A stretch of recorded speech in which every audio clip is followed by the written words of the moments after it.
Jesus set Lazarus free from death. Christianity talks about salvation quite a bit. In the West, we've gotten a bit muddled about what it is we're being saved from, but it is quite clear here we are enslaved to death as a consequence of sin, and Jesus is here to save everyone from death. We repeat this endlessly in the services of Pascha, trampling down death by death and upon those in the tombs, bestowing life. There are verses in the Odes about the raising of Lazarus as a forewarning to death itself of what would happen a week later, when life itself entered hell and destroyed the gates. There are verses about Jesus' voice, the Word of God, the voice of life itself, calling a man out of the realm of death.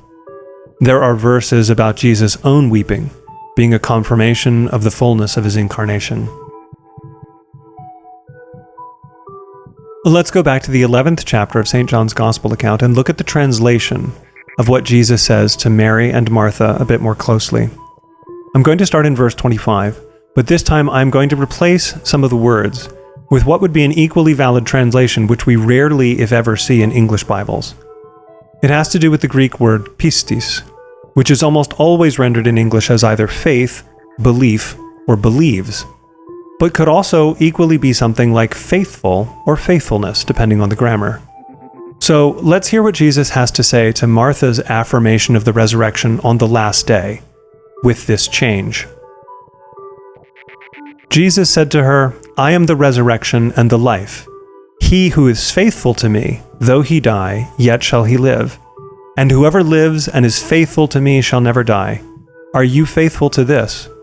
And Martha said to him, "Yes, Lord, I am faithful to you, the Christ, the Son of God, who is come into the world."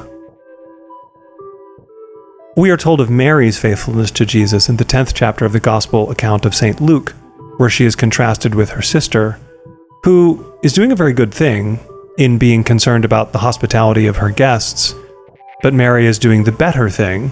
It's not a dichotomy. There's good and there's better here. Mary is doing the better thing by sitting at Jesus' feet and listening to what he has to say. So, they're both faithful. And I bring this up because in the Odes, there are also verses about how Jesus stopped the weeping of Lazarus' two sisters, Mary and Martha, when he honored their faithfulness by restoring their brother to them alive again.